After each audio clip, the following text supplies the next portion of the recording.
加拿大伫2015年通过安乐死合法，魁北克省进前就通过扩大适用范围，要求安宁机构嘛提供安乐死，或是地症患者嘛会当伫智力下降进前事先安排申请。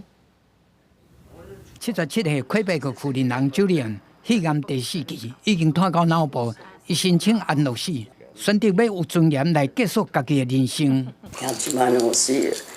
La lésion au cerveau avec les crises d'épilepsie longues, puis c'est prolongé de quelques mois.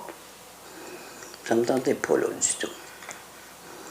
Mon bout de chemin fait. 這是伫4月2日接受安樂死過身進前幾工留落來畫面，心情輕鬆平靜，伊甲上佳嘅生命之樹圖插佇手骨頂面，陪伴伊嘅查某孫仔完全贊成嘛支持這項決定。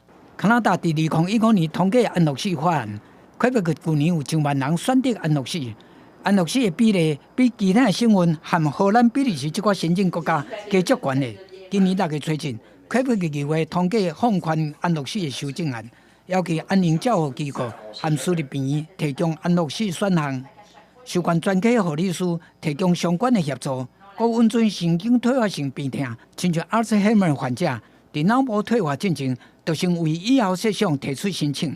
44歲Sandra得到早發性 Alzheimer， 這個單條修法，不過還要等2年，和醫師和機構制定相關協議。Je sais, mais il y a une partie de moi là qui a cette peur-là, tu sais que ça arrive plus vite que ce qu'on voudrait, que ça se bouscule, puis que finalement personne n'a le temps de rien voir, puis là je suis rendue que je suis plus capable de consentir à rien, puis qu'il est trop tard。雖然安樂死有民間最多的支持，反對者的立場嘛是真堅定。因憂心法案放寬造成泛濫，互臨終安寧關懷變數，增加對弱勢和身心障礙者的支持。公視新聞施會中編譯。